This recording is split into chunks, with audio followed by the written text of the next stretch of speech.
Hello friends, welcome to S Kumar IAS. This is your friend Saurav from IIT Delhi to simplify your civil services preparation. And if you feel benefited by these lectures, please like the channel, please subscribe the channel and please share with as many students as possible. क्योंकि हर एक student coaching करने दिल्ली नहीं आ सकता है. ठीक है, हम discuss कर रहे थे प्रीवियस ईयर के क्वेश्चन पेपर्स. आज की कथा को स्टार्ट करते हैं. हम जनरल स्टडीज पेपर 2 का जो लास्ट ईयर के पेपर्स थे उनको डिस्कस कर रहे थे. आज क्वेश्चन नंबर 19 और 20 डिस्कस करना है अपने को. क्वेश्चन 19,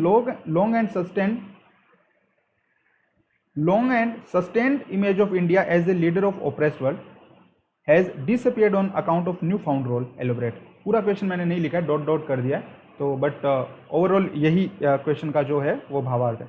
सो इसको कैसे आप स्टार्ट कर सकते हो. India has been home to ideas like Vasudhaiva Kutumbakam and Sarvadharma Sadbhav where welfare of all is key guideline principle, key guiding principal.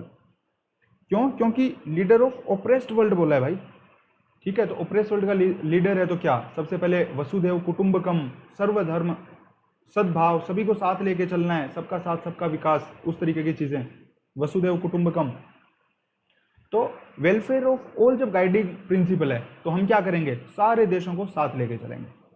This had been the guiding theme of Indian foreign policy as well post independence. Initiatives like non alignment movement, bracket में Bandung conference लिख सकते हैं, G77, south south cooperation for the welfare of third world और या फिर oppressed world has been at the heart of it. But India championed it by supporting decolonization, collaboration at UN and climate change conference, WTO. इतने सारे example दे दिए यार, कैसे India leader of the oppressed world, उसका example देना पड़ेगा ना. क्या क्या एग्जाम्पल दिया आपको, NM non alignment movement, G77 south south cooperation, decolonisation में सपोर्ट किया, एंटी अपार्थाइड मूवमेंट मैंने शायद लिखा नहीं है, वो भी आप लिख सकते हैं साउथ अफ्रीका के अंदर. Then climate change negotiations, WTO. Climate change के अंदर कैसे बोल सकते हो आप, क्योंकि इंडिया क्या बोलता है, historical and differentiated responsibility. Historical responsibility की इंडिया बात करता है तो ओप्रेस्ड वर्ल्ड को इससे फायदा होता है. WTO के अंदर इंडिया किसकी बात करता है, फूड सिक्योरिटी की बात करता है, FS. ठीक है, इसलिए इंडिया ओप्रेस्ड वर्ल्ड को सहायता करता है. एंड सोन चला जाता है. कैसे है भाई, कोई बोले इंडिया ओप्रेस्ड वर्ल्ड का लीडर कैसे है सर, क्वेश्चन घुमा फिरा के आ जाएगा. ठीक है, पॉइंट यही 7 लिखने, 8 लिखने. कौन से पॉइंट हो गए, क्यों है इंडिया ने नेम बनाया था, मतलब नेम का फाउंडिंग मेंबर था इंडिया.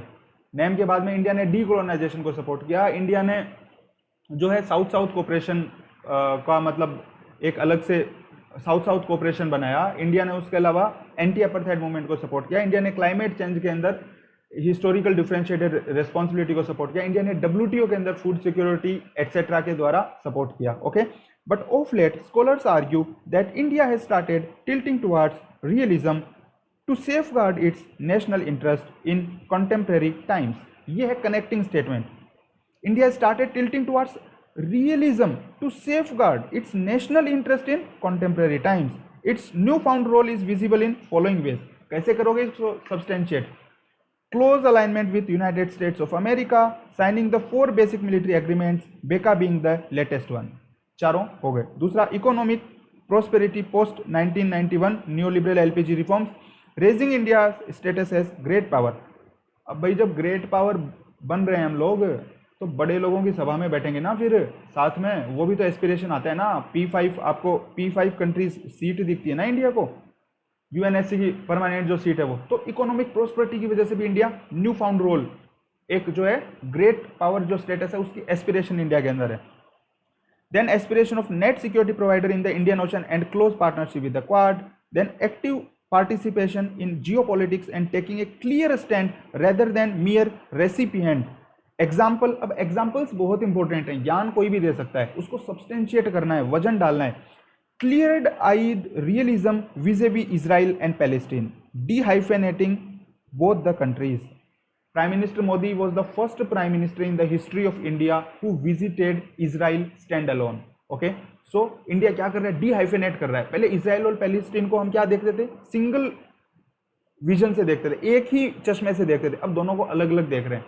भाई इजराइल ने हमें कारगिल में सपोर्ट किया, इतनी जगह सपोर्ट किया, सो हम इजराइल और पैलेस्टीन को क्या देखेंगे, अलग अलग हैंडल करेंगे, मिक्सअप नहीं करेंगे. Then promoter of the greater market access and less restrictions, but not at the cost of self interest, pulling out of ourselves. ठीक है, आप अपना सेल्फ इंटरेस्ट भी इंडिया बचा के रखेगा, बट उसके साथ ओपन मार्केट जो मैकेनिज्म्स हैं, मार्केट को ओपन करने का इंडिया सपोर्टर है. Then 6.1 active ground support and developmental assistance focus on infrastructure development building. For example Salma dam parliament building in Afghanistan, more than 3 billion. अब जो बड़े लोग हैं वही तो छोटे लोगों को दान कर सकेंगे. तो इंडिया के अंदर क्या है, ये टेंडेंसी बढ़ रही है. इसलिए क्या हो रहा है, इंडिया एक हिसाब से उभर के आ रहा है ग्रेट पावर की तरह. और दूसरा एग्जांपल दे सकते हैं ITEC programme, Indian technological and economic cooperation. Then Asia Africa growth corridor. क्या क्या हो गया, आईटेक हो गया, एशिया अफ्रीका ग्रोथ कॉरिडोर हो गया, सलमा डैम हो गया, पार्लियामेंट्री बिल्डिंग हो गई, and so on so on. 7th one greater focus on neighbourhood first policy. क्या कर रहा है भाई, अपने छोटे भाई बहनों का भी तो ध्यान रखना है, आसपास के लोगों का. तो इंडिया क्या कर रहा है, बिम्स्टेक बना रहा है ना. बिम्स्टेक क्या है, एक हिसाब से सार्क माइनस पाकिस्तान है, क्योंकि पाकिस्तान को कुछ करना तो है नहीं, तो इंडिया ने बिम्स्टेक बनाया. Then BBIN connectivity initiative, Bangladesh, Bhutan, India and Nepal. ठीक है, प्रीफरिंग देम ओवर सार्क. तो ये भी क्या दिखा रहा है इंडिया को, इंडिया जो है अभी क्या कर रहा है, चेंज हो रही है उसकी foreign policy. Then 8th one cooperation with leading powers of the permanent seat in UNSC. For example G4 grouping को इंडिया क्या कर रहा है, फोकस कर रहा है. Then reluctance in participating at summit level of institutions like NAM and IPSA. India ने जो लास्ट नेम समिट हुई थी अभी, हालांकि प्राइम मिनिस्टर मोदी ने लेटेस्ट जो नेम की जो मीटिंग थी उसके अंदर वर्चुअल जरूर उसको संबोधित किया था, वर्चुअल पार्टिसिपेशन किया था, बट लास्ट जो फिजिकल मीटिंग हुई थी उसके अंदर ओनली वाइस प्रेसिडेंट जो थे वो इंडिया के गए थे. सो प्राइम मिनिस्टर रिप्रेजेंट भी नहीं कर रहे, तो इंडिया इनसे थोड़ी दूरी बना रहा है, नैम, इप्सा, इन सब से last. And then multiple alignments rather than non alignment. Non alignment को इंडिया थोड़ा छोड़ रहा है. मल्टीपल अलाइनमेंट मतलब रिक में भी इंडिया पार्टिसिपेट कर रहा है, Russia, India, China. Then SCO के अंदर भी, ब्रिक्स के अंदर भी, और क्वाड के अंदर भी. भाई ये क्या हो गया, क्वाड के अंदर तो US है, अमेरिका है, US है, ऑस्ट्रेलिया है, इंडिया, जापान, ऐसा. रिक के अंदर चाइना और मतलब रशिया है.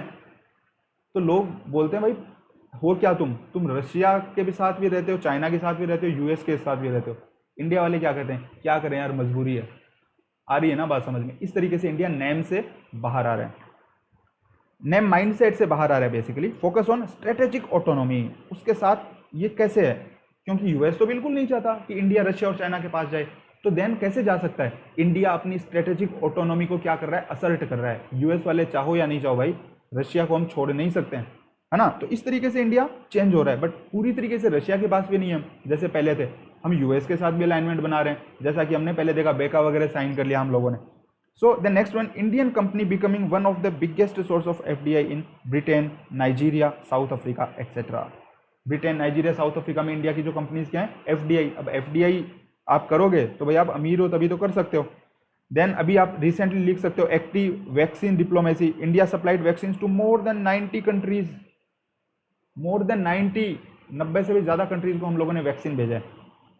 बट हम क्या बोल सकते हैं, but having brought realism in its policy, India still leads the developing world issues in following platforms. ठीक है, मान लिया चेंज हो रहा है, बट इसका मतलब ये नहीं है बदल गए हैं पूरा.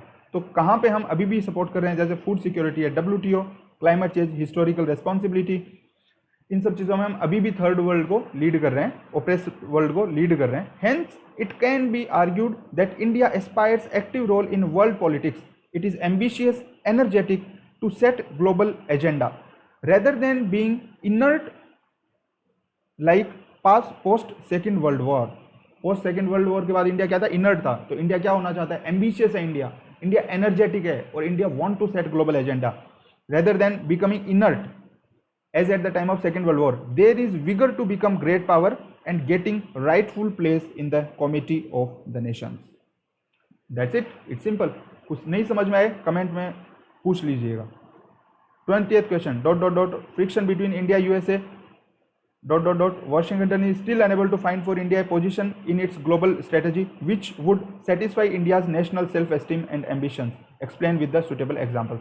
ये बात पूछना ये चाह रहा है, इंडिया US के रिश्ते तो बढ़ते जा रहे हैं, बट उसके बाद भी यूएस शायद इंडिया के लिए कोई जगह ढूंढ नहीं पाया अभी तक जो कि अच्छी पार्टनरशिप भी बना सके और उसके साथ इंडिया की सेल्फ एस्टीम, लास्ट क्वेश्चन में हमने डिस्कस किया था स्ट्रेटेजिक ऑटोनॉमी, तो इंडिया की वो स्ट्रेटेजिक ऑटोनॉमी सेल्फ एस्टीम उसको दे सके और साथ में अच्छा रिलेशन भी बन सके। शायद यूएस को थोड़ी प्रॉब्लम हो रही है, ये पूछना चाह रहा है और बोल रहा है भाई एग्जाम्पल्स के साथ एक्सप्लेन करो। सो हम इसमें बोल देंगे बराक ओबामा का statement, India US partnership is the most important partnership of the 21st century, mister Obama said. So ये स्टेटमेंट यूज करेंगे। Then Indo-US relations has been on the upward trajectory. They have transformed from estranged democracies to the engaged democracy. Special strategic partnership है अभी हमारे दोनों के बीच में, या bracket में लिख सकते हैं। अब आप इसमें की फीचर लिख सकते हैं कि भाई क्या क्या की फीचर्स हैं हमारे उसके पार्टनरशिप के। signing the 4 basic military agreements, BECA being the recent one. US recently named US Pacific Command to Indo-Pacific Command. Then Quad based on rule based, inclusive, open and multilateral world order. क्या rule based inclusive, open and multilateral world order. Rule based inclusive, open and multilateral world order. A front against aggressive China. Fourth one, STA1 status to India. ये US ने भी STA1 status India को दिया है। Fifth one, support for UNSC permanent seat and energy और UNSC permanent seat के लिए US support करता है। Then critical military technologies US India को ट्रांसफर कर रहा है। Then all the positive relations, there are few hiccups in the relation as follows. ये तो सबसे मेन पार्ट है, लिखना ही है। पहला, unsettled trade disputes negotiations and recently क्या हुआ, यूएस नॉट इंटरेस्टेड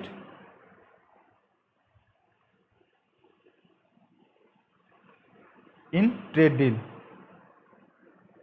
ये हमारे जो मिनिस्टर हैं उन्होंने अभी बोला था, जो हमारे कॉमर्स मिनिस्ट्री को जो हेड करते हैं। So the second one, the movement of people, India wants relax H1B visa conditions. Then over IPR, intellectual property rights issue, US is pushing for TRIPS plus but India wants trips.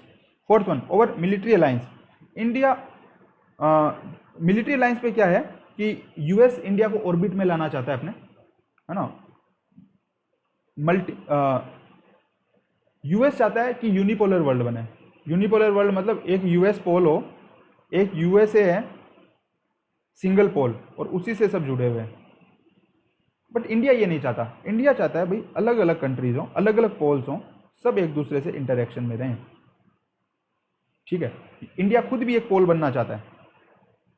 So multipolar, India चाहता है multipolar versus US चाहता है unipolar. India इसलिए चाहता है multiple alignments, but India चाहता है भाई यूएस चाहता है हमारे साथ ही अलाइन करो, मिलिट्री अलायंस बनाओ।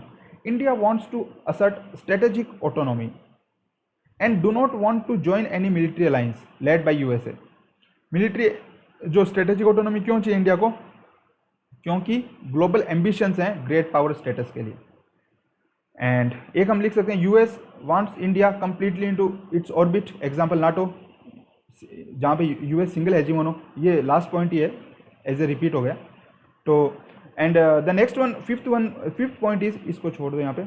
जो फिफ्थ पॉइंट है वो ये, US do not want to accept historical responsibility in climate change negotiations but India favours this concept. India has reservations about US help to Pakistan supplying F-16 fighter jets, जो कि बालाकोट के बाद में पाकिस्तान ने यूज किया था इंडिया के अंदर।